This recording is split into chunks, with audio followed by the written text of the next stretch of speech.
Successful implementation of the National Apprenticeship Program and the Jumeirah Program is expected to equip youth with relevant skills and employment opportunities. The ministry is also collaborating with the Youth Employment Agency and the National Service Authority to enhance and review their programs to better serve the needs of young people. And so YEA, NSA are going to come out with programs that reflects the time that we find ourselves in, so that it addresses the present challenges that confront us. A lot of the models that we are running are a bit outmoded, and so we must make our programs relevant to what the emerging trends are, and that you will be seeing in the coming days. The ministry will prioritize domestic care opportunities that can quickly provide employment for our young women. Our young men do not have to travel to Dubai and the Far East in search of domestic jobs. Because today in Ghana, people are bringing Filipinos to their homes, creating better working conditions for them. If we can formalize that sector, it can create many jobs for our young females. And I assure you that the ministry is going to lead in that direction, so that our young females will not have to travel abroad anymore, but rather find space and jobs in here. The ministry will oversee government initiatives to promote investment in STEM, whilst maintaining support for the humanities. So we don't want to discard the humanities, we need it, but we need to push more on STEM education. The approach includes working with institutions to align tertiary education intake and funding with sectors able to employ graduates, with emphasis on soft skills training and programs focused on critical thinking and problem solving. Data is increasingly important in today's context. The ministry intends to institutionalize data collection and sharing throughout the youth development sector. There is a stated goal to earn meat from discussions about youth empowerment. The National Entrepreneurship and Innovation Program offers a platform for growth within the informal economy. Efforts will be made to position the program to collaborate effectively with MSMEs to formalize operations and improve scalability. Entrepreneurship accelerator programs are planned to improve and provide youth-led businesses with capital and increase employment opportunities. Distinguished guests who are here today with us, challenges exist in our schools, communities, streets, the job market, and online, including gaps in skills, barriers to employment, and pressure on resilience. However, progress has been seen in educational attainment and youth entrepreneurship, with ongoing commitments to support youth-focused initiatives. The minister responsible for youth development and the ministry will continue collaboration with partners and stakeholders, including public agencies, private sector representatives, civil society, faith-based groups, traditional authorities, development partners, and youth-led organizations.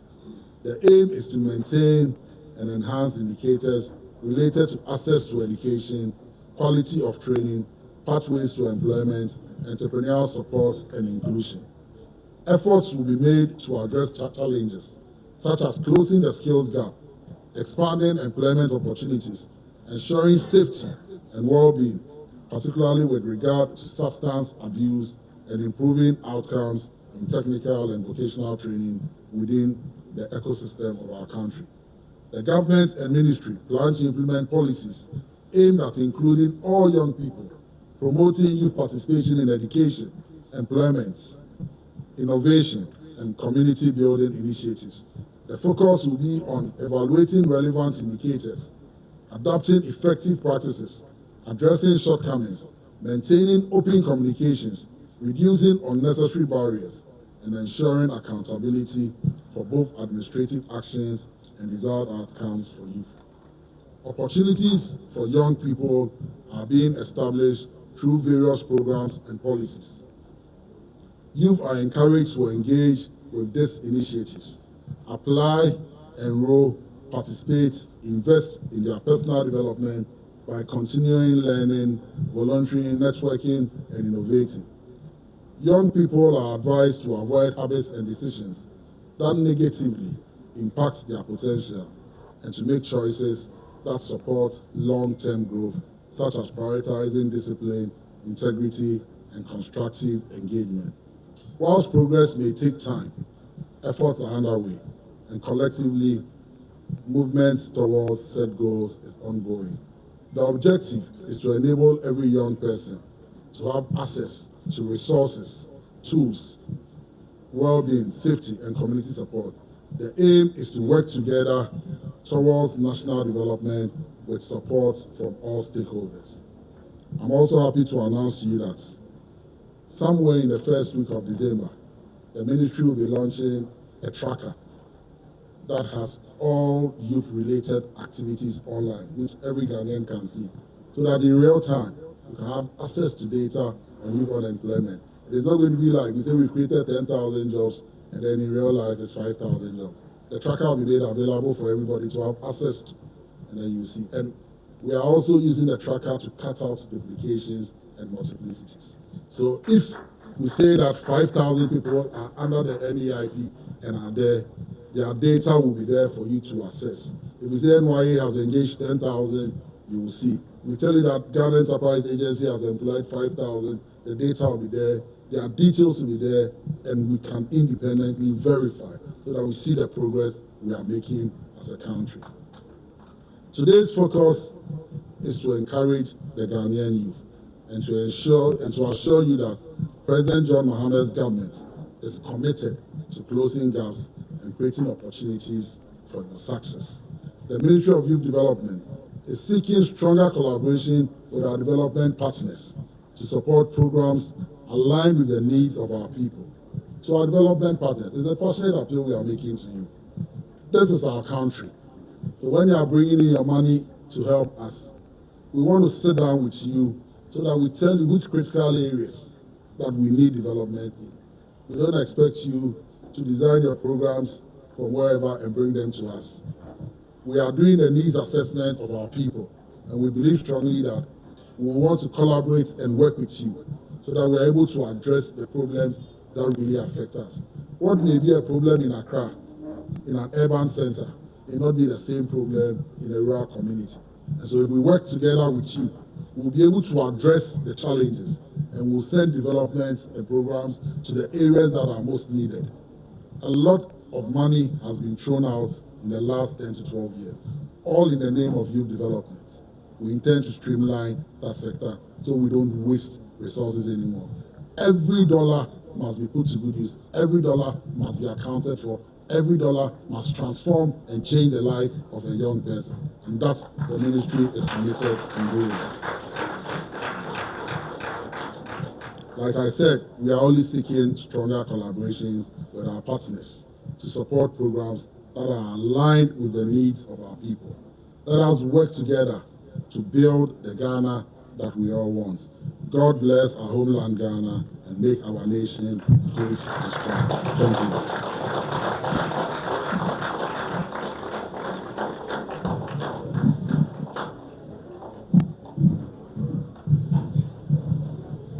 Let's do it better for our able minister.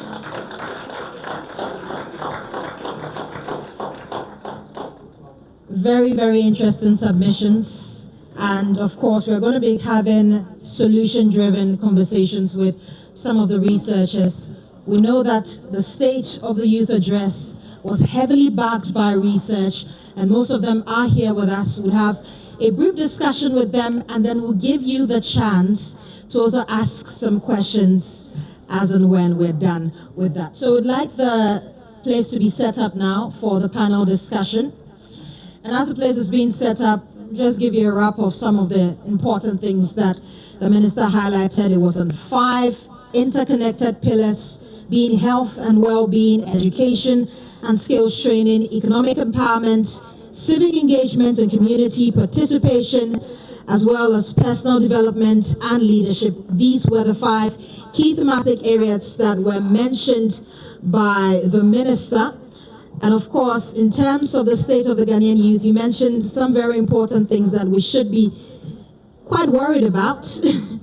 He talked about the rising mental health disorders, being depression, anxiety, substance abuse as well, high road traffic fatalities, particularly among males aged 20 to 29, increased HIV infections, that's about 27.4% of new cases among the youth. He spoke about the escalating gaming and screen addictions, as well as the presently high teenage pregnancy, over 100,000 cases yearly, and 19% prevalence among girls between the ages of 15 and 19. And so these are some of the key things that have been mentioned. Of course, there are a lot of things the ministry is doing to try and eradicate some of the issues that we're facing.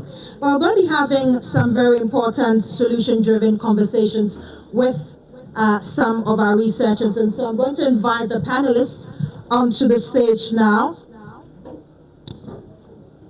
Okay. Our first panelist is a renowned Ghanaian expert in data analytics and research, serving as the Executive Director and Head of Global Research at Global Info Analytics. He's a Ghanaian British analyst and pollster known for his work in political forecasting and development studies. Ladies and gentlemen, help me invite with a round of applause, Mr. Musa Dankwa.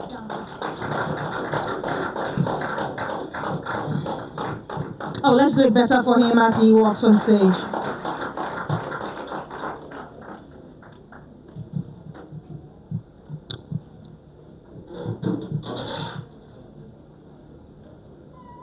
And of course, he's going to be giving us a lot more in terms of the issues of substance abuse that have been recorded, as stated by the minister as well.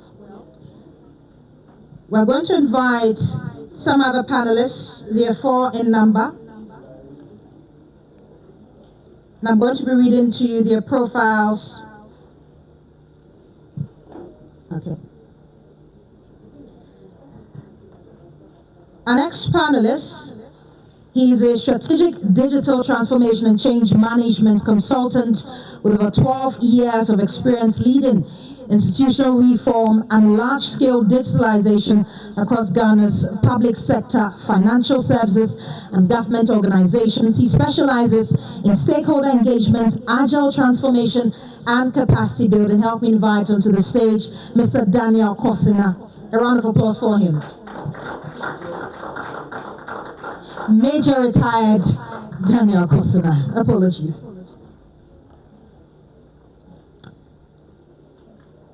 Our next guest is a distinguished Ghanaian economist specializing in labor, economics, development, and industrial policy. He stands as one of Ghana's foremost authorities in economics and labor market policy. His work seamlessly bridges rigorous academic research, transformation policy, formulation, and institutional leadership across Africa and beyond. And his primary research focus is on economics of labor and labor market institutions, skills development, and economics of industry and development economics. Help me invite Professor William Ba Boateng.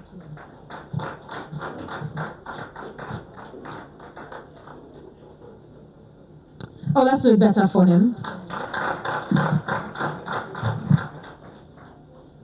Well, our final panelist, unfortunately, although he contributed heavily to this research, he won't be here with us. I'm going to read his profile, though, and then invite his rep who would be representing him for today. He is Professor Alfred Edwin Yosing. He's a distinguished Ghanaian physician, public health expert, and academic leader with over 20 years of experience in medical practice, research, and health policy, and he currently serves as the Dean of the University of Ghana Medical School, holds multiple international affiliations. He's being represented today by Dr. Elom Ochi. Let's kindly invite him on the stage.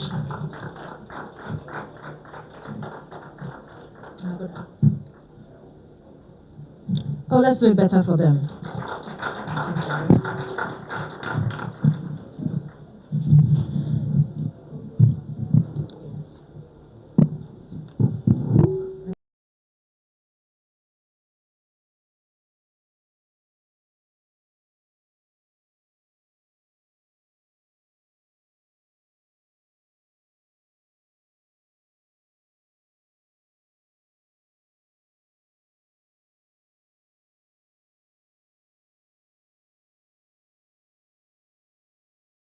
distinguished panelists. First, I'm going to just throw this question to all of you.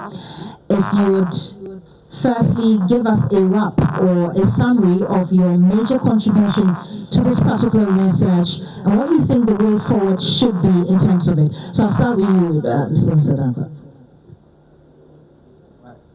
Thank you very much. I don't know whether you can hear me. Yes. Okay. We were responsible for surveying the second cycle institutions in Ghana. We visited about 84 of them spread across all the 16 regions, and then also surveyed tertiary institutions, both public and private, as well as the technical universities. We put samples from a wide range of institutions and areas so that we can have a fair idea of what's happening in those institutions.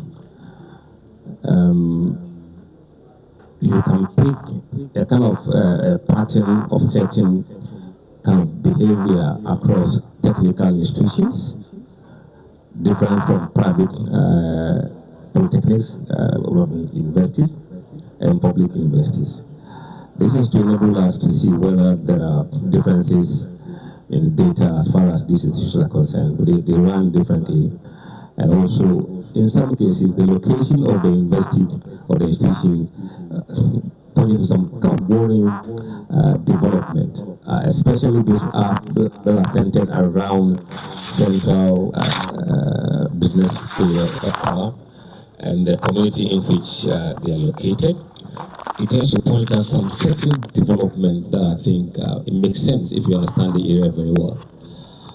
And also, if you look at the second cycle institutions, also a particular trend that suggests that the TVETs are more aware of the drug issues and also have systems in place to support students compared to the normal senior high schools. So it's an insight that is worth exploring to see why that is the case. And then also, if you look at the tertiary educational institutions, the nursing institutional or colleges tend to have high level of awareness and also less prevalence of drugs. I can only conclude that they run a bit of maybe healthcare environment, so they must be aware of the health implication, but also they live more like a dormitory system where the discipline is different from the other the tertiary institutions where people just move freely and in and out. So those are some of the differences we kind of spotted that can inform what government should do going forward. Because once you understand that some groups are doing very well, what makes them do that well? What about the others? What is lacking there? And then you can see in terms of policy-wise what measures you should put in place depending upon the situations that you have. Right. We're going to go deeper into that quite shortly, but let me come to you, Major. You contributed in terms of the civic engagement as well. What did you find out? Okay, so thanks for the question. Our research was focused on civic engagement and the personal leadership of the Ghanaian youth. We sought to understand what's on the mind of the Ghanaian youth. And within that research, we looked at over 2,000 respondents. We also had desktop reviews, interviews with key experts within the space. And the conclusions we drew were the Ghanaian youth has strong aspirations. They want to participate in leadership, but there is, they believe they can achieve success in Ghana, but 72% of them want to still travel out of Ghana. That's a huge paradox. If you believe you can succeed, but you still want to leave, then it raises a matter of concern. Secondly, participation in civic activities is declining among the Ghanaian youth. There's falling patriotism and volunteerism. But we see this an opportunity to rekindle this, because the youth want to give back to their community, they want to participate in volunteerism, But if this is well structured, they would take advantage of those opportunities. So these were the two main things we saw from our research. Thank you. Right. We'll move to Prof now. If you could give us your findings and then what really went into your research as well on labor economics. Well, mine was on skills and economic empowerment, and it draws more on my previous research that I have done. You're using current data, and what comes up clearly at this one, it tells us that the youth in Ghana, or if I can say the Ghanaian youth, is talented. So you liken the Ghanaian youth to be like kitchen knife. You know, the kitchen knife is used to prepare food for us, or use it for that, but the same kitchen knife can be used to kill somebody. So it is about, as the minister said, the youth is there, but we have to see how we can use the youth to be able to make them productive. But the broader issue is about the fact that a lot of policies have been implemented, but the link between what we want to achieve and what is on the ground don't seem to match. And I'll give you just one example.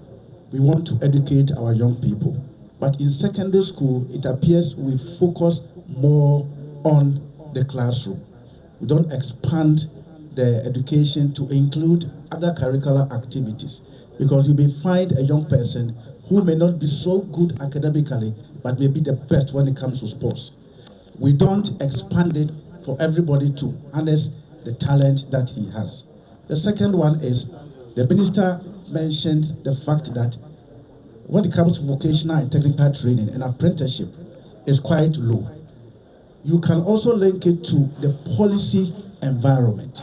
So if you train somebody in vocational and technical education, the person to come up as a carpenter, but your policy, all kinds of things, in terms of chairs and everything, when a person finishes the carpentry, he is not going to get demand for his product. You are looking at the environment where we are cutting all the trees. If the person finishes, he's not going to get trees to be able to do the carpentry. But having said that, we still have some places that the youth can explore to be more productive. As we go on to talk more on that. Right. Now we can go to Dr. Lomachi. Yes, so thank you very much. So what we found was we were looking at the health services that was available to the youth. And one was that across the second cycle institutions and SHS and the universities, there are infirmaries and health facilities across all of these, so they are able to address acute conditions of the youth. And most of these facilities are also linked or networked to some of the regional hospitals where some of these institutions and or district hospitals where some of these institutions are. So on campuses, there are, whenever there are acute conditions, the youth are fairly taken care of, especially in the boarding institutions. However, when they are out of school, access to health services becomes a bit of a challenge, because the health service is not necessarily designed particularly for the youth. I mean, for instance, when it comes to, and this is in most of the health facilities, in some of the facilities there are adolescent-friendly services, especially for reproductive health services. But otherwise, and this would be in less than 15% of health facilities. But for the majority, the services are designed just for the larger population, and the youth will also have to access. For instance, for mental health, when there are issues, you go to the psychiatric hospitals, there are no specific services for the youth. And then for other medical conditions as well, when you go to the hospital as well, you will have to struggle with a larger adult population if you are a youth. Some facilities are trying to have youth-friendly services, but these are mostly in the reproductive health services. So that is one of the key findings that we saw. Out for the other medical conditions, like the minister mentioned in his presentation, like teenage pregnancy, where there is an increase in teenage pregnancy amongst the youth, there's also an increase in substance use and substance abuse. Now, the interesting thing with that is that most of these substances and drugs are expensive. But you see it mostly amongst the youth who are using it are mostly poor, and you wonder where they are getting their resources from to make those purchases. And I think it's an area where a lot more research and an area that would further have to be explored. And I think I also mentioned issues about mental health, anxiety, and depression.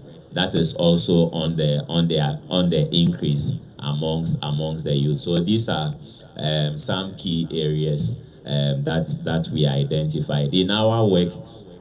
We analyze data from the DIMS. The DIMS, so Ghana, we have the demographic health, the district health information management system, which is available, where that's a database where we can mine data, retrospectively and up to date. So we analyze that, and then we also analyze data from the mental health authority. And then we also visited a few of the facilities and also spoke to some of the health care providers as far as the services they are providing for the youth in Ghana is concerned. Yeah. Now, Doc, let me stay with you. Per your research, clearly there's a need for the promotion of more holistic health and well-being for our youth, mental health, substance abuse, all these things, teenage pregnancy as well. What do you think should be the approach sectorally in addressing these issues one by one? For instance, the ministry launched the Red Means Stop campaign when red became a very pertinent issue in the country. It's still an issue that is being addressed, but what should be done by the various sectors in terms of the ministries to help eradicate this mess? Yeah, I think one of the key will have to be, previously we have had this policy we call health in all policy, where every agency and sector would have to see health as an integral component of any policy that they develop. I think that will have to be the starting point, so that if we are in the Ministry of Youth Development and Empowerment, in anything we are doing, any policy we would want to fashion out and develop, we will have to be thinking health. And I mean, the WHO defines health that it is not only the absence of disease. So that is key, and it is about our psychological, mental, even economic well-being. Yeah, so that will have to be the starting point. And then secondly, also has to be that collaboration and relationship with the ministry, because as a Ministry of Youth, you don't have hospitals, you don't have doctors, you don't have nurses, neither do you employ nurses and doctors. However, the population you are taking care of will be sick and they will visit the hospital. So there will have to be that relationship and collaboration with the sector agencies or the sector ministries, so that that particular aspect is also well catered for and taken care of.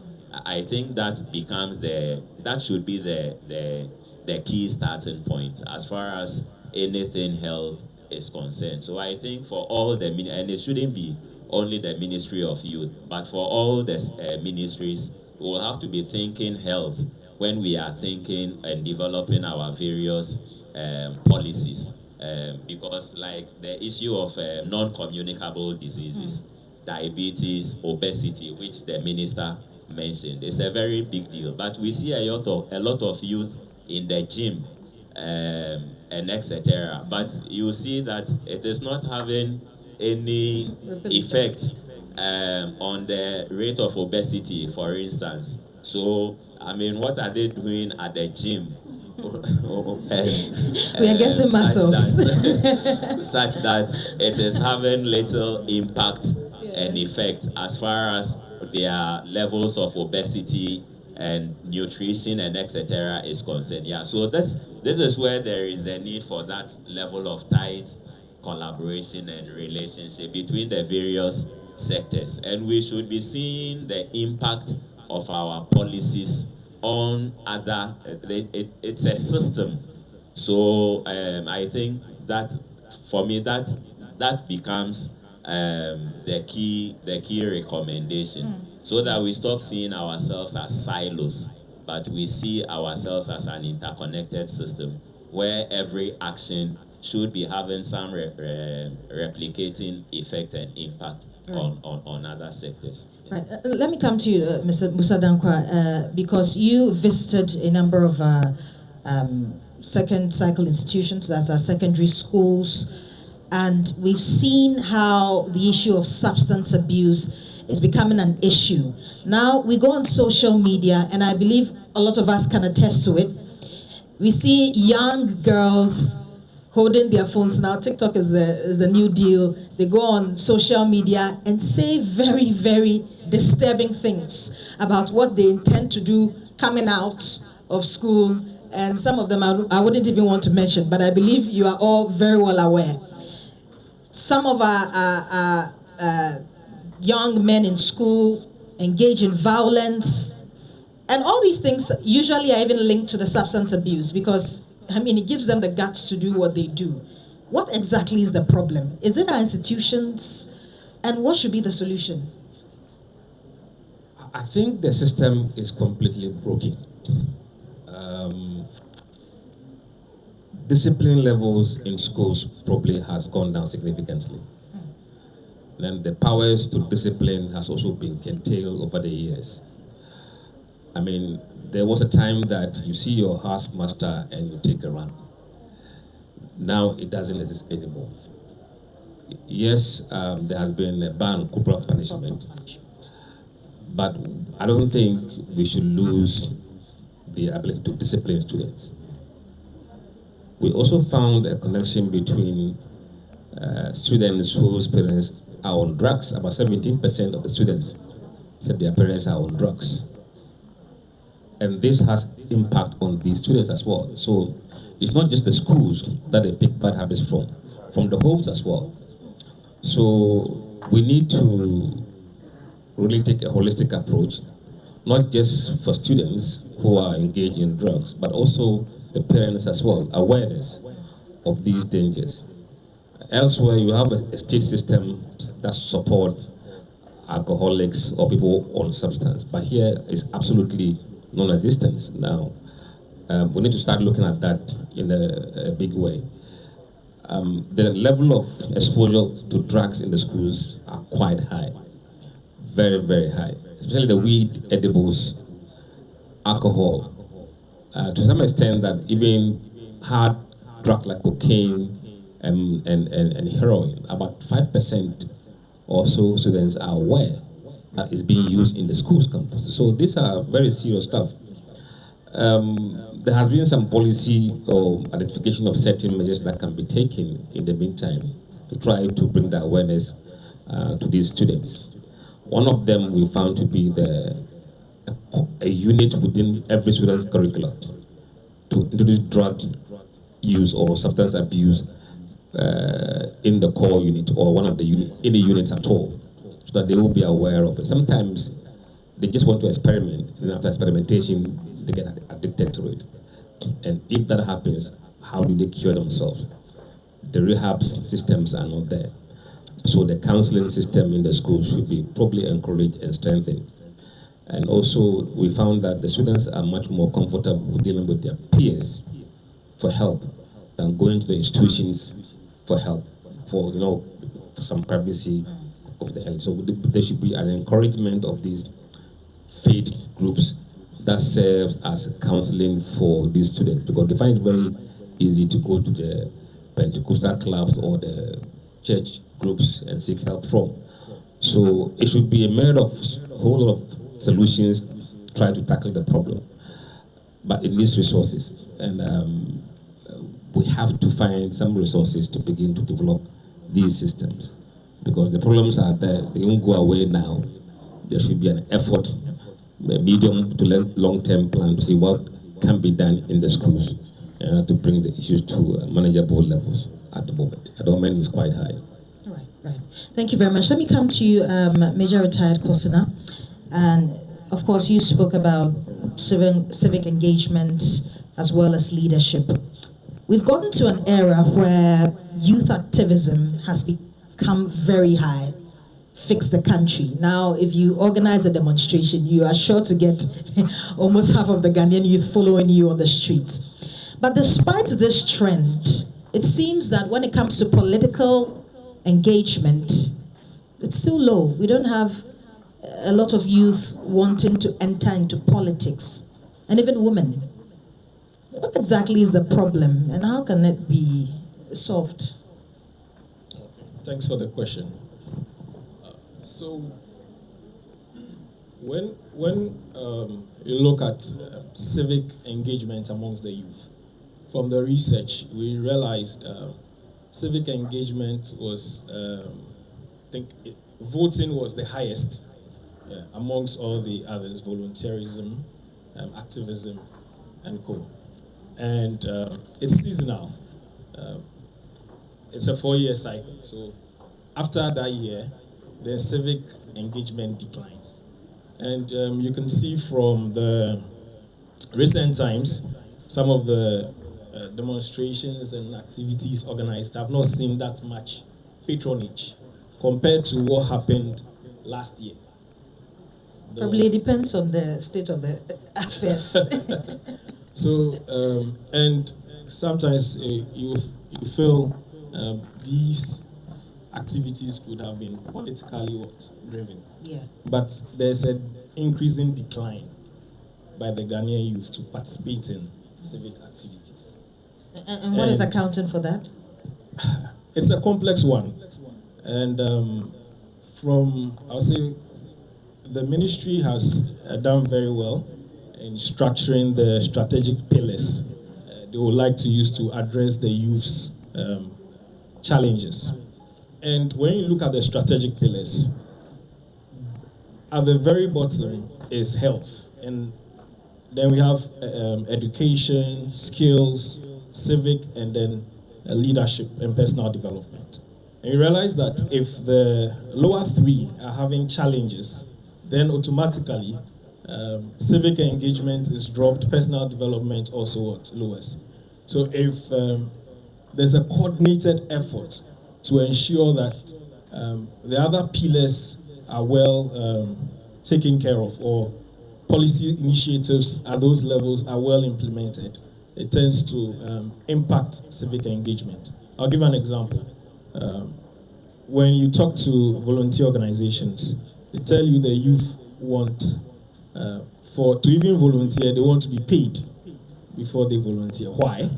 You would realize that when they are not economically empowered, it becomes difficult for them to give back to society.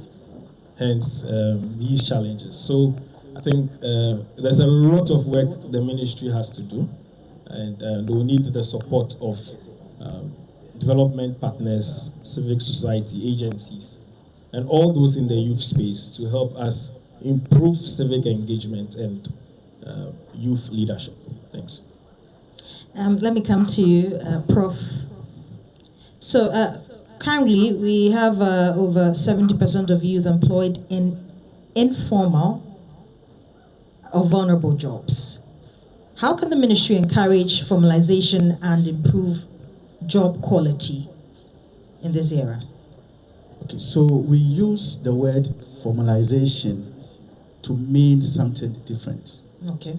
And I think it's an opportunity for us to understand when we say formalization, because when you say formalization, you are thinking about having a company registered, paying your workers, paying your taxes, SNAID, and so on and so forth.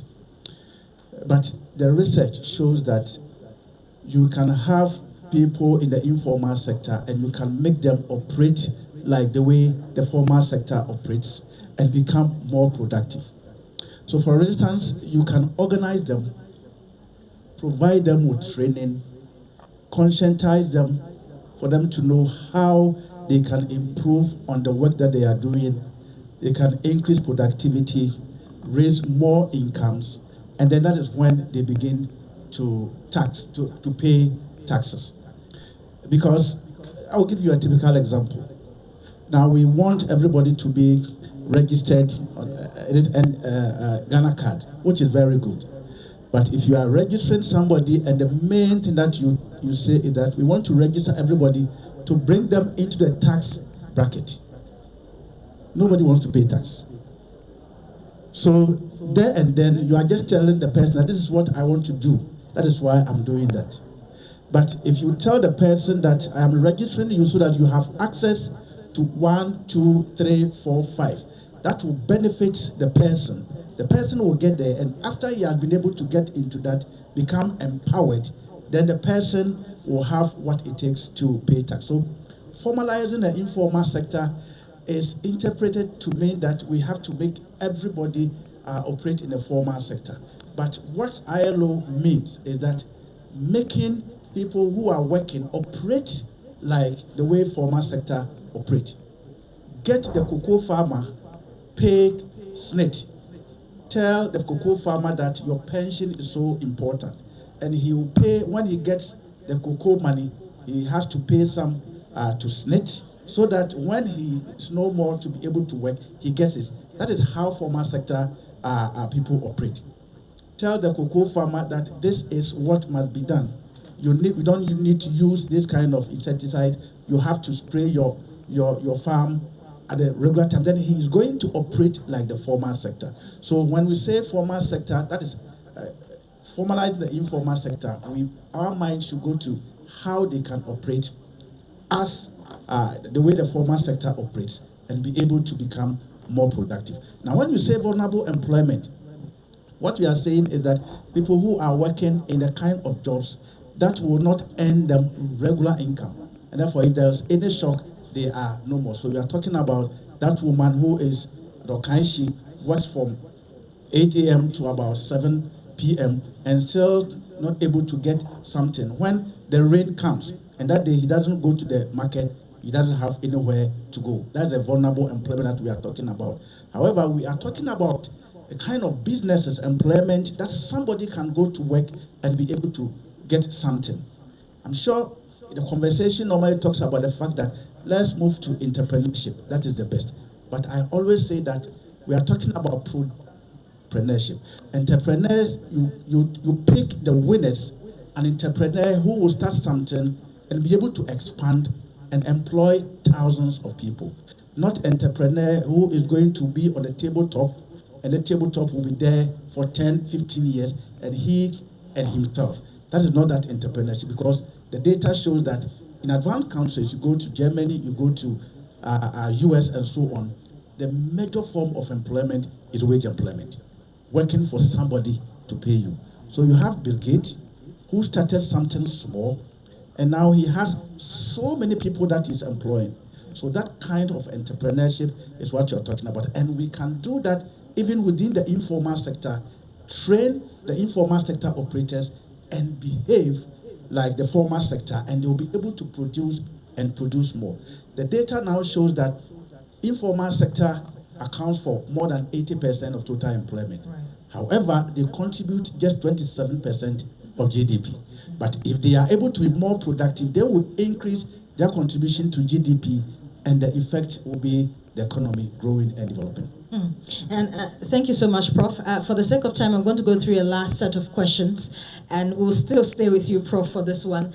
Over the years, we've seen subsequent governments introduce youth entrepreneurship programs that are supposed to employ a number of youth, eradicate unemployment, and help them strive. But ends up going down the drain. We hear demonstrations. We are not being paid. We are not being absorbed into the working force. What can we do now as a ministry to ensure that when we introduce these youth-based entrepreneurship programs, they can be sustained and the youth can actually have what they want, which is employment? Okay, so I'm sitting directly in front of the minister, so I have to be very careful. But what I would say is that in most of my writings, I have evaluated and assessed youth employment programs. And what normally comes up is many of these initiatives are born out of frustration. And that the word is frustration. Youth employment in 2006, which is now the Youth Employment Agency, was born out of the fact that the youth were struggling to get jobs in 2006. So it was established to be able to solve a particular problem. Now it has come to stay. My senior is here, NEIP, was there to also address a particular problem. So what I'm trying to say is that many of these initiatives don't go deeper into what the problem is. So we establish it and we are not able. We can talk about NAPCO. And I remember when it came, I said, is it a short-term thing or a longer-term thing? Because we can employ somebody and pay the person, but the person doesn't work. And even most of the people who were paid, some of them were not even working. Some of them were students. So it means that a lot of work did not go into it. So to be able to address some of these things in entrepreneurship, I want us to look at the bigger picture. What do I mean by the bigger picture? NEIP can provide support for many young people. But if you give a young person 10,000 cedis, what can that 10,000 cedis be able to do to expand and get there? If that person gets a job in Ghana Education Service as a teacher, and he's paid 3,000 cedis, it is 3 months. Not a 10,000, it's 3 months. So that person wants something which is sustainable. So can we pick winners? And I will give you an example. When I was driving here, there was this gentleman on City who has been able to identify something which nobody is looking at. He looked at the problem Ghana is facing, especially plastic waste, and read through it and said, no, we can use plastic waste to manufacture chairs. And that's what he's doing. But one thing that struck me, or the fact that we have a lot of plastic waste. You go to the beach, they are there. Our gutters are choked. However, that is not the plastic waste that they are using. So we rather import plastic waste from Togo. Because what do? They are able to manage their plastic waste. They divide them. This one should go here, this one should go here, this one should go. Then it becomes input for something else. But what do? We drink, we throw them away. And that is not what we are using. So you can have that kind of entrepreneurship, pump money into it. That person will be able to create chain of activities. And he tells us that those who are collecting those waste are our older women. Young person who wants to do something should not punch himself above his weight. You start gradually and you'll be able to expand. And what the gentleman is saying, I started something small and it is expanding. And if it's expanding, it can employ 1,000, 5,000 people. And that is better than giving everybody 5,000 multiplied by 5,000, which is 5 million, but it will stay as it is. So 3 things that I want us to pick up, because this is my last. 1, policy must be able to identify these gaps. Problems can give us opportunities, and I've given you 1. The second one is that I think our skill training must also be taken a second look at. As a vice chancellor of a private university, and having taught for 25 years, it looked like our education system is not preparing our children so well for the labor market. When I say labor market, I'm not saying that you are doing this course or that course. It is not only staying in the classroom, writing exam, and getting first class that makes you successful in the labor market. We should be able to expand, and our education system pushes the students into the classroom and it stresses them a lot. A vice chancellor goes to a particular university, and I realized that let's harness talent. And you organize culture day, and the way I saw the students showing off what they are made up of, it means it's not only the classroom that will put a lot of tension on them. So we need to expand how we train our people. And the last one, policy. I guess policy must be holistic. Policy, every small policy has a trickle-down effect. And therefore, we don't have to just look at one problem and say we want to address it. We have to look at the problem as big as it were to be able to identify. And I will give you an example. I am the one who will always go for free SHS. It is very, very good. But when it came, did we prepare the students when they leave school where they will be? So whilst you are getting all of them into school, remember that after 3 or 6 years, they will be out of school. And what are they going to do? When they get to the secondary school, as the minister said, they don't want to go into apprenticeship. And one of the data that I provided, the fact that those in apprenticeship, majority of them, about 75%, have finished basic education. Secondary education is just few. Well, as soon as I finish secondary education, why should I go back to that area? But that is where you can get sustainable job. So our orientation and how we couch our policy should be holistic to be able to address the general problem, but not specific problem that will create another problem for us to solve in future. Thank you very much, Prof. In fact, a round of applause for him. He's given very practical solutions. Let me come to you, Mr. Musa Dankwa, for your final statements on the issue of substance abuse in our schools and how to eradicate. I wish I had the solution to say, go and do this or that. It has to be a holistic approach in terms of the solutions. But we must recognize as a nation that we are in crisis. I think we cannot underestimate it. I come from the Zongos. I know what we are seeing in those communities. Beyond the drugs, it leads to armed robbery, where he needs to feed the habit by stealing, by engaging in robbery. So there's bigger ramification from their drug use and drug involvement. I've seen recently communities setting up volunteer groups to really help the community police to deal with some of these things by reporting such people who sell them, the vendors, and those who kind of distribute them. In terms of the second cycle institutions, we've given a number of recommendations that the government should look at, increase awareness in the schools of the drug use and its dangers, partnering stakeholders to support these support groups in institutions. But also, we need to tackle the supply side, where the students get the drugs from. The survey reveals that there are vendors on the campuses who sell normal provisions, sugar, biscuit, stuff, that sell these drugs. And I think there should be a collaboration between national security and these institutions for random or spot checks around these campuses to be able to kind of surprise people who sell some of these things. And once few arrests are made and well publicized, people will begin to think twice if they want to distribute these drugs on campuses.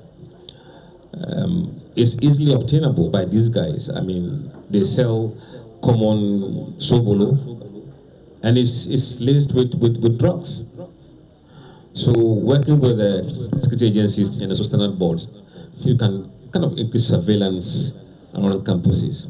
And once it is difficult for them to get, it will begin to tackle the problem. But once we don't tackle the supply side, then all we are doing is just will not yield any result. So it should be tackle the demand side and supply side. You have to have a holistic view and address that very seriously. Also, we know there's a lot of corruption within our port system, the harbors, that allow these drugs to come in. Really, we need to have institutions that work for us. People with integrity who understand their role properly. And that we shouldn't put our personal gains at the expense of the whole nation. They are allowing these drugs to come in.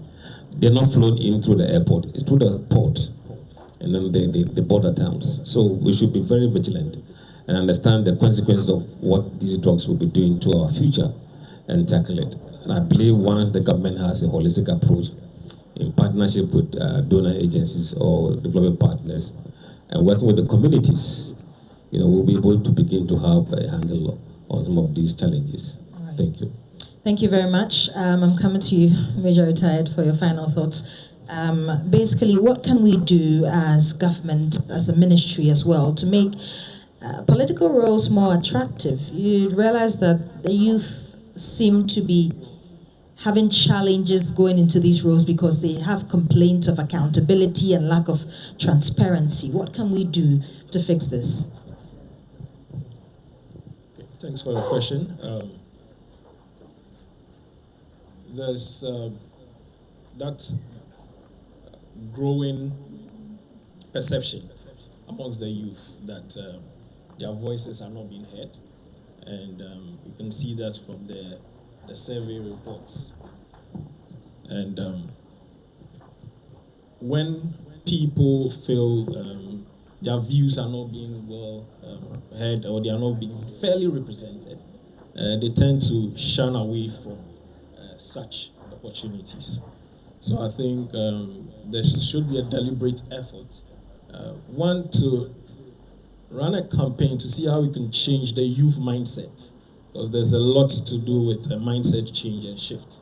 And so then they see politics or political parties as a vehicle for transformation, as an opportunity to step into leadership positions and take part in growing the fortunes of our country. Also, the need to have opportunities to train people in leadership skills. And I'll use this opportunity to commend the NEIP on their current Ejumera program. The first model in the speaks on personal leadership and core life skills. And it's designed to ensure that the participants build the right mindset so that when funding is made available for them, they don't see it as money for themselves, but as money to put into their business. So that deliberate effort to build leaders and also provide mentorship opportunities would enable the Ghanaian youth participate more in civic activities. And finally, the new initiative being introduced by the ministry, where they are going to provide data and information on ongoing youth activities within the country, would help in reducing that lack of awareness, that lack of access to information. And I think the Ghanaian youth is very aspirational. The Ghanaian youth wants to give back. And when they see these opportunities, I think they would effectively participate or take advantage of them. Many thanks. And we'll end with you, Dr. Ochi. Your final statement as well. Yes, so I think, thank you. And one for me has to do with digital literacy, the issue of addiction and the use of phones and screens. I mean, aside all the discussions we have had, the other health implications are the cervical and lumbar spondylosis. And I see a lot of you, even though you are not youth, the way you have bent your neck and flipping your phones and etc. I mean, so there is a problem. You are going to be developing your neck and then your lower back. So that is key, and it's a big education that we would have to be mounting up to the youth and the larger population. The other bit on accidents, RTAs, which is also a big deal, and the impact on youth, because it's the youth that are riding the Okada especially, and there will have to be stringent regulation as well. For instance, we should be able to enforce the use of helmet, which is key, because I mean, you go to some of our neighboring countries, you cannot sit on an Okada without a helmet. So every Okada rider has a helmet and then an additional helmet for the passenger. So these are some of the key regulations we should be looking at. And then also some of the regulatory bodies as well, like FDAs, the FDA, because alcohol and alcohol use and alcohol intake is another big area that is also affecting the youth. So and a regulatory body like the FDA should be able to regulate this sector more appropriately and ensure that the people who are having access to the alcohol are those who should have access to the alcohol. And finally, to health facilities, I think we should be designing our healthcare and health facilities so that they are more youth friendly, so that the youth can readily walk to any health facility and then discuss anything that concerns them as far as their health is concerned. Because key for them is that they want, when they enter the facility, they want to leave on time. So issues of timeliness is a key concern for them. And then when they also discuss their health conditions with healthcare providers, it should remain with them. So issues of confidentiality and person-centered care. These are some two big things that should guide the design of youth-friendly health services in our various health facilities, so that the youth are very open and they can walk into any healthcare facility to discuss whatever their health issues are, so that they can get the appropriate care and support. Thank you. Dr. Ochi, thank you very much. We're going to pose some questions, but Prof says he has one little brief statement to give. Prof, please go ahead. My little brief is to the youth, because it looks like we haven't addressed the youth. And we've all been youth before. And as a teacher, I think it's important that I chip in. In my research and being on interview panel, the youth have aspiration, which is excellent, but they want to move too fast. I just want to tell the youth that yes, you should have the aspiration, but you start from one. Give you an example. The president of the nation, reading about him, he was once a teacher in secondary school. So you see him as president, but he was a teacher. Your minister, the first time I saw was a DC. He didn't come straight away to become a minister. As you see me here, as a professor and a vice chancellor, I have taught at JHS before. So it means that whatever you want to be in future, please remember you start from the scratch and build yourself up. Don't say that, as for me, I will not work anywhere apart from Bank of Ghana. If you give me any job, I will. When you do that, the unemployment rate will be higher than what it's supposed to be. This is my small thing. Thank you very much, Prof. Yes, I was going to say a round of applause, but since you're already doing, let's do it better for them. And for our minister as well for organizing this very important address, the state of the youth. Now we're going to give you the chance to also ask some questions. We're way behind time, so let's give about 5 people at most. You can also make a submission. Hey. Hey, Chief Director says I should allow more than 5.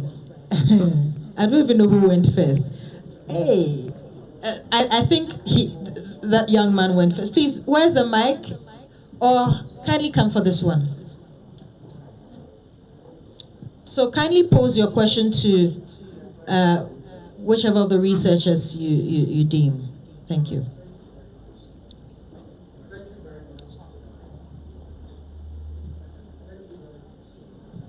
Hello. Thank you very much. My name is Evergreen Prosper, Executive Director, Yacht Africa. I like the fact that when Honorable was speaking, there was a sign language assistant here, but when our panelists came, I think...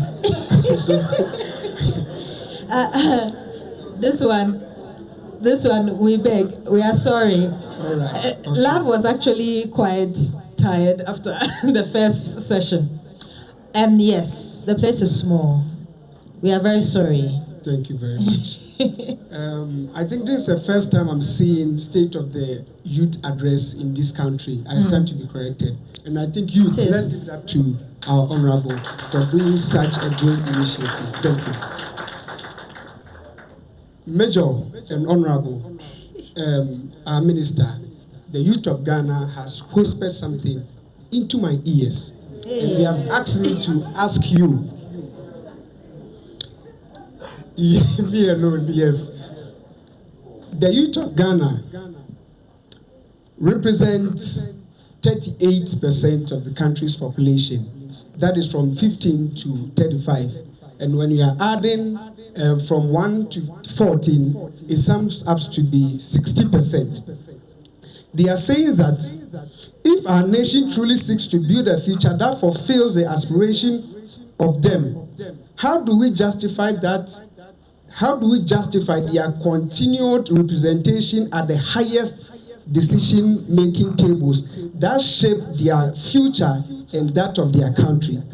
They say I should ask you, don't you believe that establishing a national youth representative seat in Parliament, a constitutionally reserved, non-partisan position solely dedicated to advancing youth interests and voices in decision-making, will serve a bridge between Ghana's leadership and their rising generation, whilst solidifying national confidence in their potential? Thank you. Thank you very much. At this point, you can. he could have. Oh, please let's hand it over. I'm on my feet. Hello, I'm on my feet. Ah, okay. Yeah, I'm Richard Kwame Juwonu, and founder and leader for Youth Platform for Africa. Over 23 years as a youth activist, doing everything with my little coin that I get from my normal work. I saw community participation and civic engagement. Then I saw Bastard Boys, Youth for Change, and others. What I have done, none of them could have done that. I'm telling you. If you like, you can consult Honorable Nilanti Vanderpoel, will tell you the truth. Every year I visit not less than 10 schools in a year with my own money. So that the youth are being led well and given that entrepreneurial skills through the presentation of speakers that I take along, and also the guidance. The guidance fall within the health subject our minister spoke about. When Red Meat Stop was launched, I said, let me use my youth-led organization to stop the red with my concept touring the school.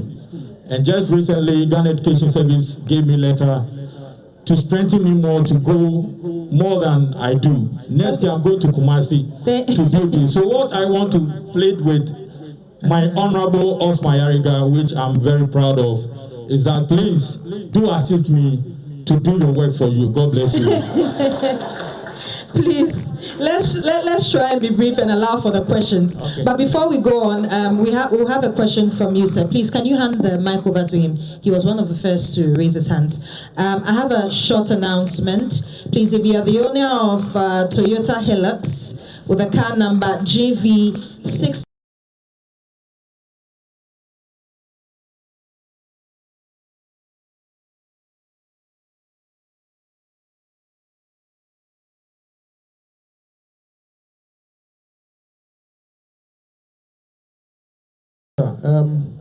Your expose on the mental health, I'm tempted to give him an honorary professor because he was very much on point with that. My name is Dr. Atta. I'm the head for health promotion at the Mental Health Authority. I want to make a contribution. Typically, when I go to the schools to do an awareness program, do not forget mental health is very much impacted by stigma. So these students are not willing to come and listen to you. But how we present the program, at the end of the day, we have about 40 to 50 students waiting to talk to the psychologist that we go to.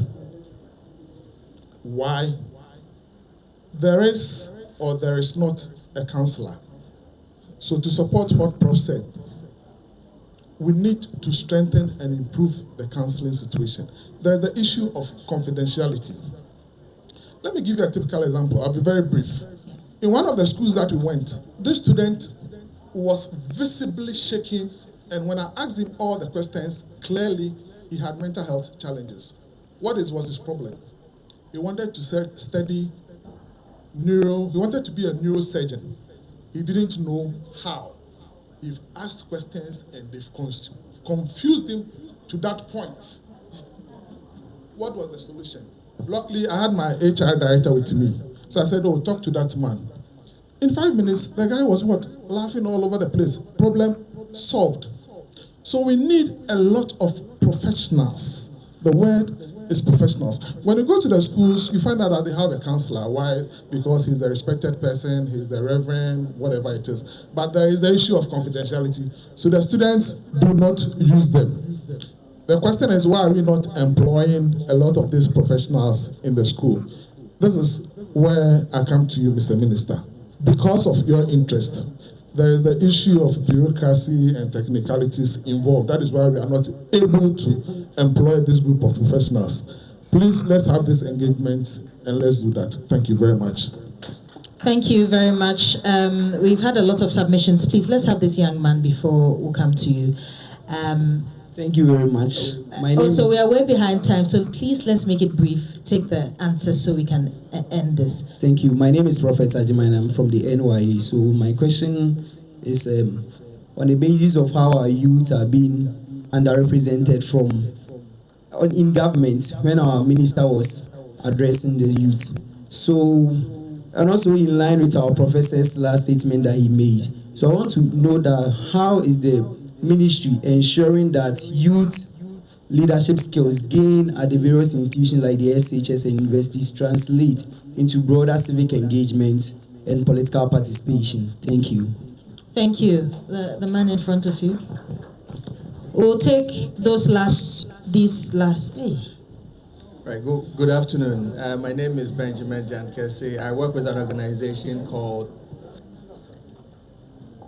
Cosmos Innovation Center. We focus on working with youth. I got an invitation yesterday, and I decided to be here because my constituent is the young people. And Prof, you said something about the kitchen knife, which is very true. For the last 10 years, I've worked with young people in this country, and I can tell you they are amazing people. Give them and coach them, mentor them. They will do things that will blow your mind. We have young people in this country that are building tractors, young people that are turning waste into sanitary pads, young people that you're talking about carpentry, you're talking about how we even using waste, turning them into fiber boards to really produce the raw materials for carpenters to use that the Chinese are doing and bringing to us. We're doing all of these things, and the youth are really in the forefront of this. So just to say that it's really important that we trust the young people and give them the right guidance. But what I want to say is my feedback to the government and Honorable Minister and the team. I think we need to be very intentional about collaboration. We need to bring intentionality around collaboration between the government agencies itself, the ministries itself, and also the private actors and then the development partners that are also in these spaces. And I think with what you've done is a really good step going to that direction. And we need to have this conversation more often.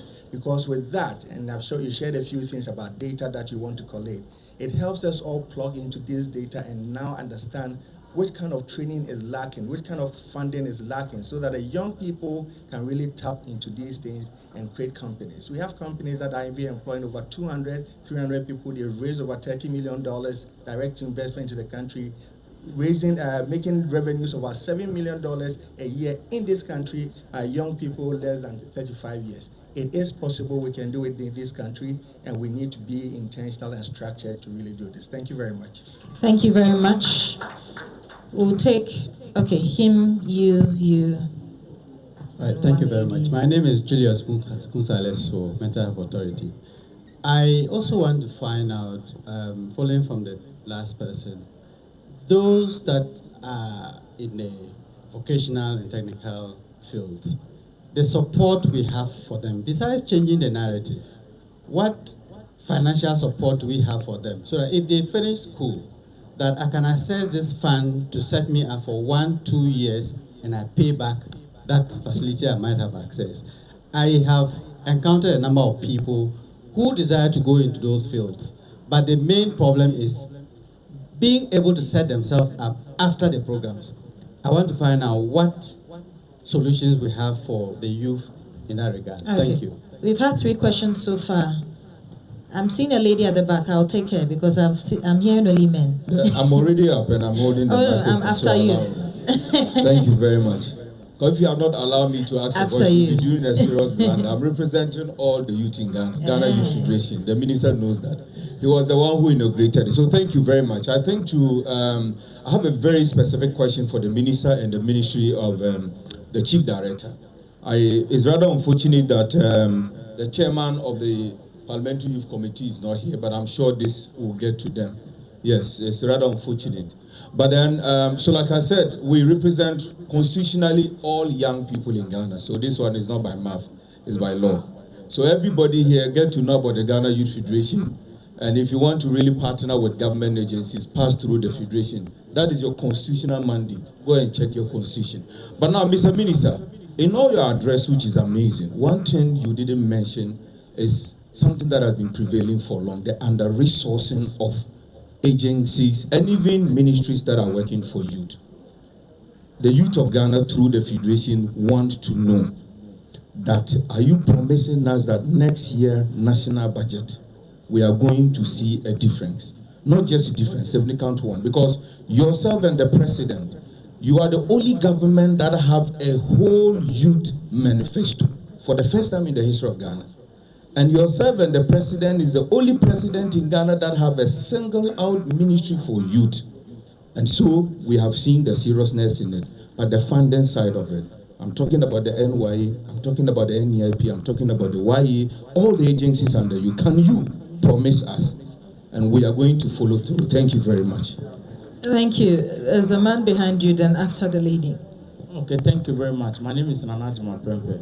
I'm the founder and executive director, Skills Bridge Ghana, and happy to see my boom brother, Honorable Eric Ejay, and my cosmate, Sunday Kampole. I'm making it short. In fact, Prof, you made a very good point. We have challenges. Every region, every community has its own unique challenge. And I don't know, and big ups to the Minister for Youth, he did well.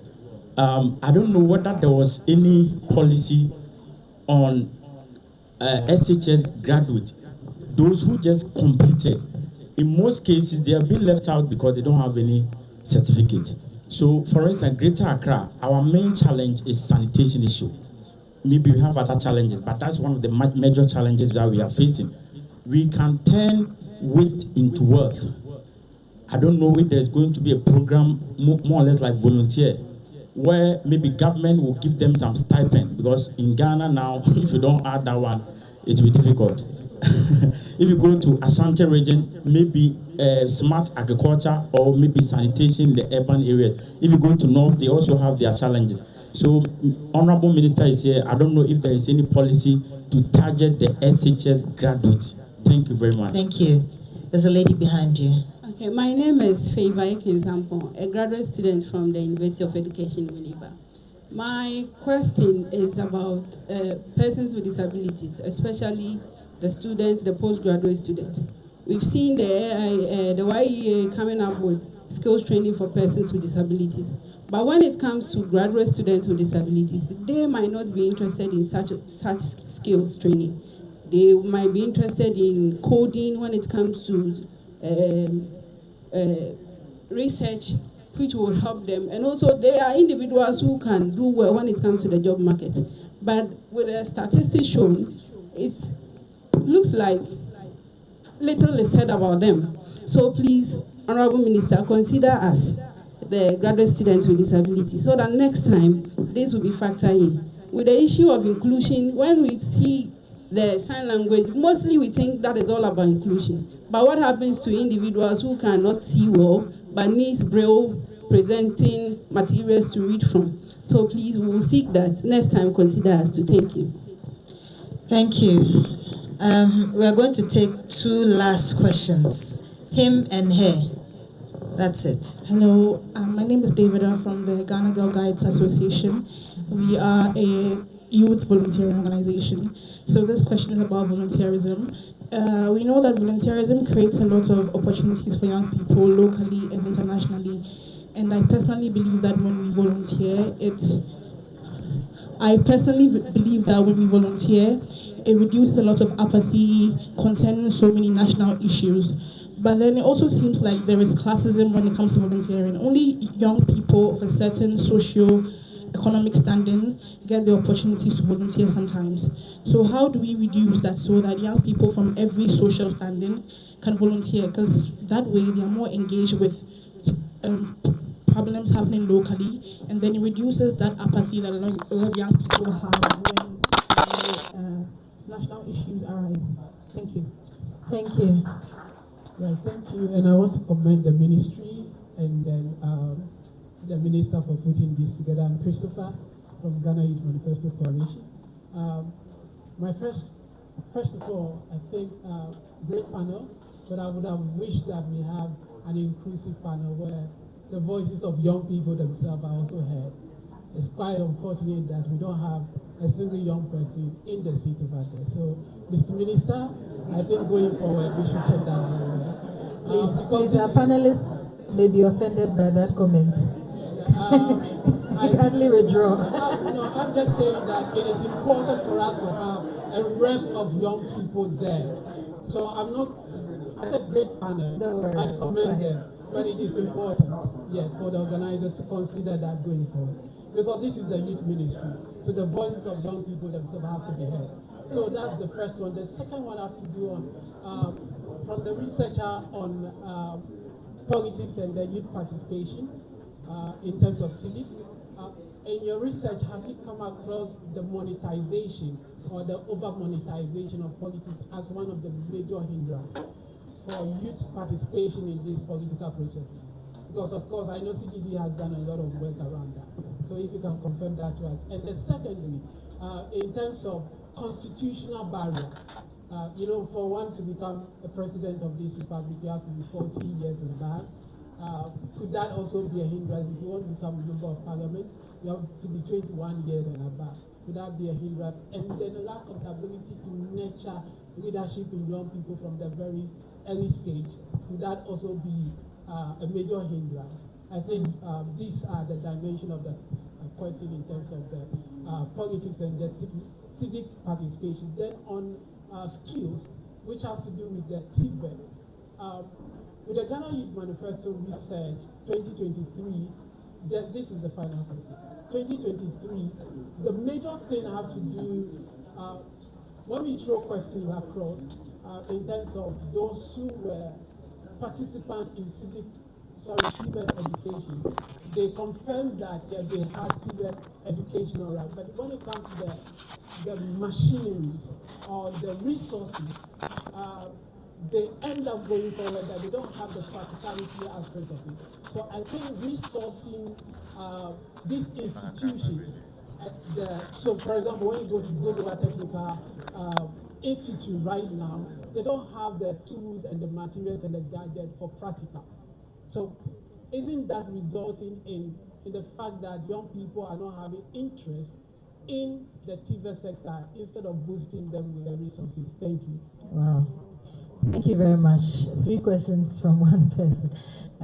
I think this time we have to give the opportunity for some answers. I realize a lot of questions came to you, Major. So let me start with you so that from there we go to Prof. Okay. Great questions there. Thank you so much. I'd like to start with the gentleman in the face mask on your question. And well done for all the work you are doing and the volunteerism efforts. I think as part of our research, one key finding was the lack of a volunteerism framework in the country. The UN, the AU have some standards that they expect member states to adopt. And I think it's high on the ministry's agenda to put in place such a framework.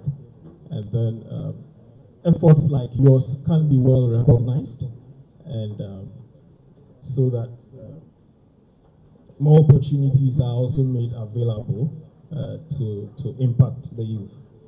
And to tie that in with the Girl Guide, the lady from the Girl Guide, the question,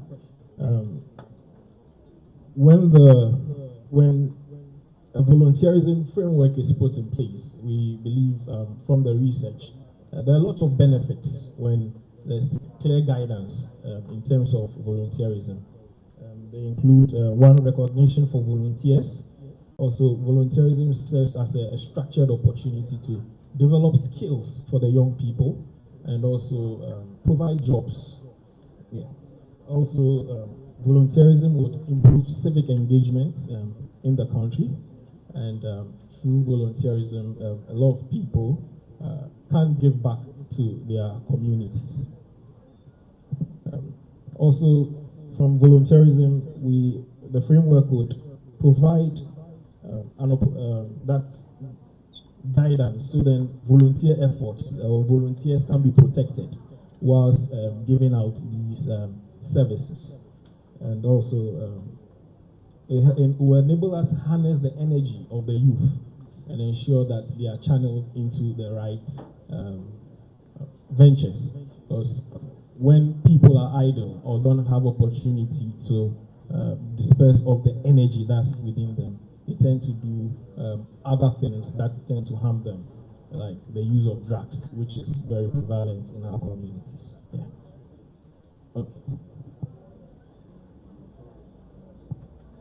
Okay.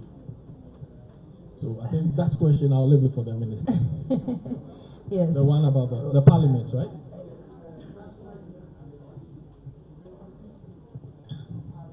Yeah, yeah.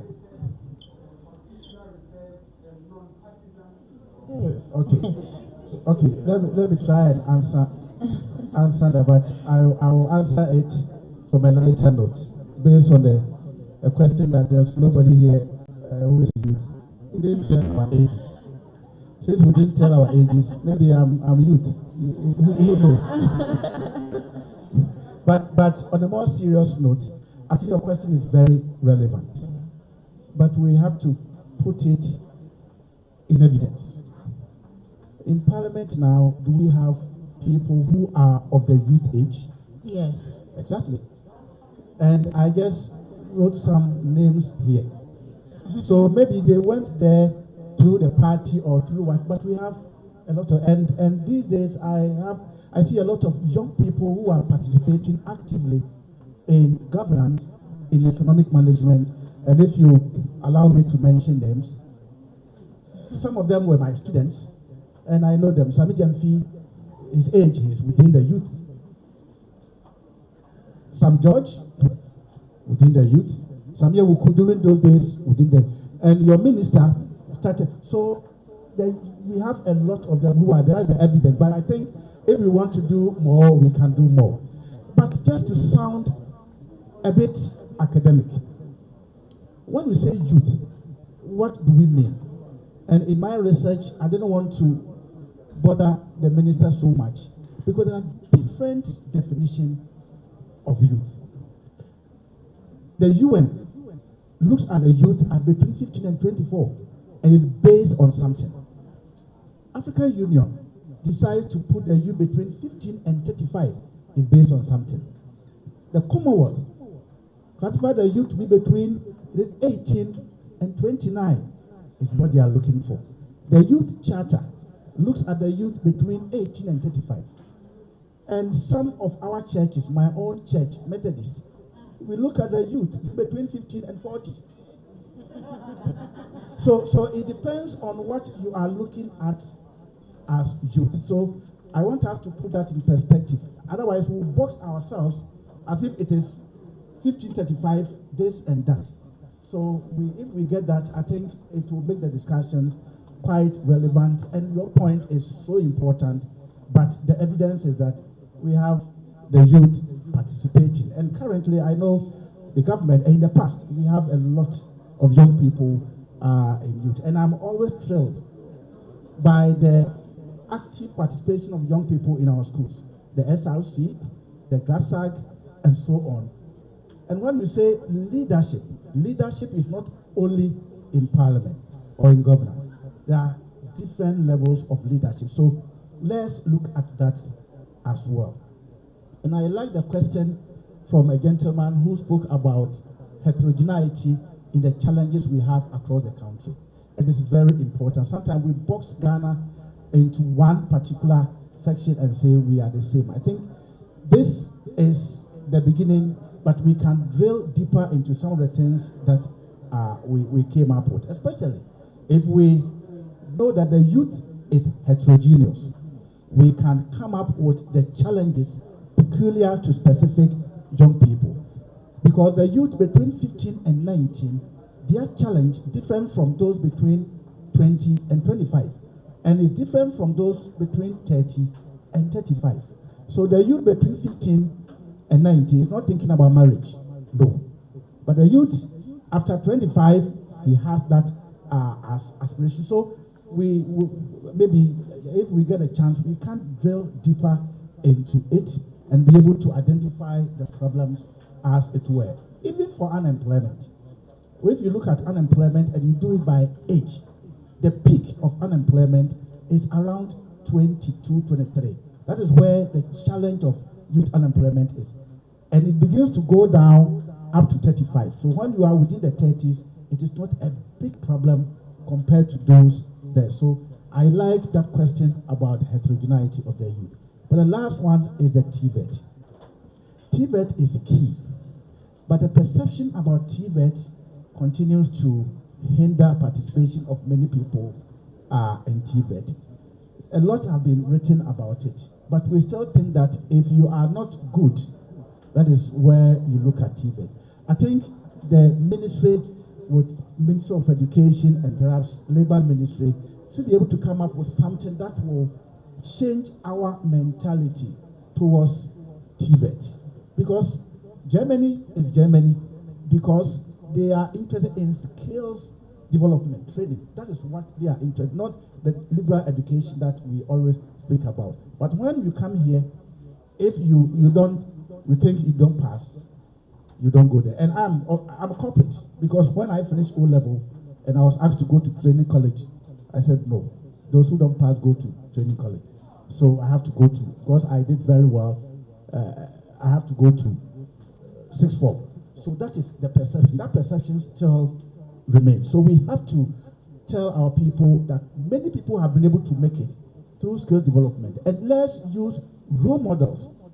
Role models. This person was this, but now he has been able to do this. So that the young people will know that you can also make it through that. Thank you so much. A round of applause for all our panelists. All too soon, we've come to the end of the panel. The minister will address this question. Okay. Let's hand over the mic. Hello. I'm sure the question was about budgetary allocation to the Ministry of Youth Development.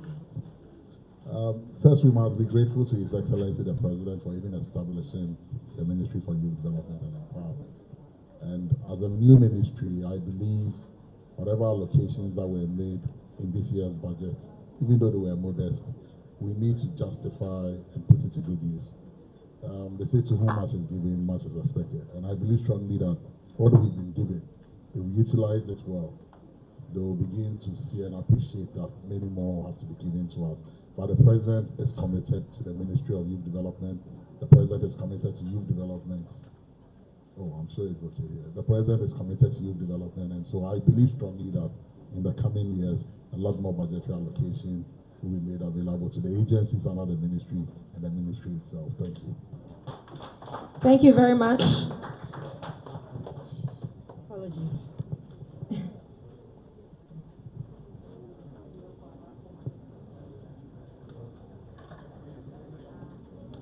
Once again, a round of applause for all our panelists as well as our minister. It's been a very insightful conversation, and all too soon we are coming to a close. We're going to have our closing remarks from the Chief Director, and to those who said love was missing, please, she's back. So our Chief Director will give us our closing remarks and then we can end. Thank you very much. Certainly, every beautiful thing must come to an end. But I must say that it has been a very engaging one. We have raised issues in areas that are critical for secondary schools, tertiary institutions, the GES, academia, and also Ministry of Education to address substance abuse and related matters. We have also raised issues for employment, skills gap, skills mismatch, and therefore for academia and industry, and even TVET and CTVET, they have a lot to take away. We have raised issues on health, and therefore the Ghana Health Service, tertiary health institutions, mental health authority, research institutions, and the Ministry of Health must be further engaged for healthy lifestyles among the youth. We have also raised issues of local economic development that include civic engagement and community participation, and the need to ensure that the MMDAs, local government service, and the Ministry of Local Government understands the concept and are ready to engage the youth at the lower levels.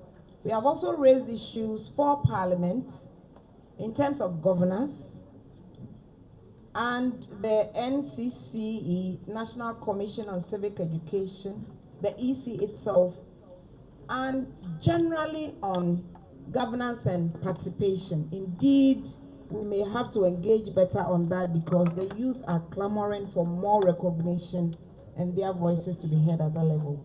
We have also raised issues for academia. We have given them good research areas to look at, and therefore the media also that is interested in data.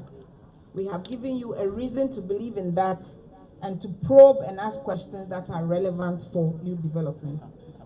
We have also raised issues for development partners to engage more meaningfully and to the max for impact. Indeed, Minister didn't mince words about that at all, and it attracted some applause. We have raised issues also for parents, family members, teachers, and churches and communities. We need to support the youth however we see with various platforms to help them unleash their potential and stay alive.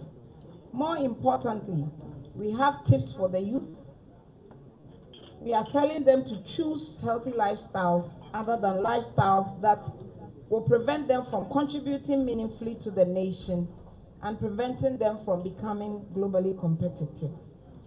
We have raised issues for Mother Ghana.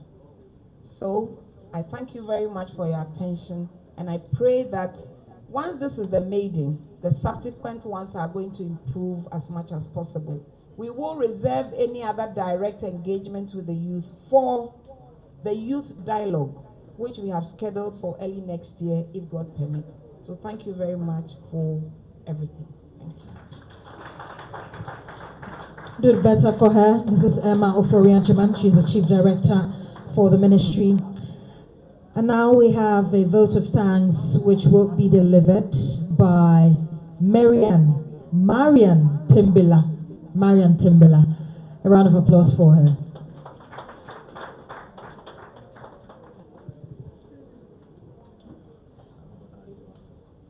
Honorable Minister for Youth, Honorable Minister for the Ministry of Youth Development and Empowerment,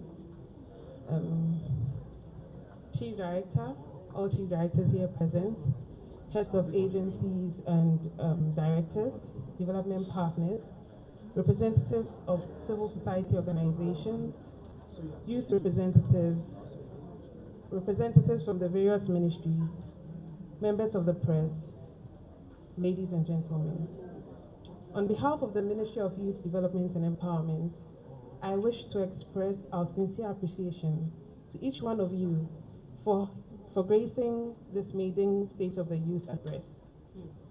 We are grateful to the Honorable Minister for the insightful presentation delivered this morning. Our thanks also go to our partners, key among which are UNICEF and AGRA, just to name a few. We thank the researchers and all stakeholders who contributed to making this event a success. We are particularly grateful to the Ministry of Labor, Jobs and Employment for lending us this venue. To the media, thank you for amplifying the voices and issues of our young people. And to our audience, your participation and engagement have been invaluable. Ladies and gentlemen, as a young person myself, I am deeply inspired by your dedication to matters concerning the youth. As we leave here today, let us continue to work together to advance the development and empowerment of the youth of Ghana. Thank you once again for joining us, and I hope you enjoy the rest of your day. Thank you very much, Marion. And now to give us a brief closing prayer, let's invite Henrietta Owusu-Ejei, who is a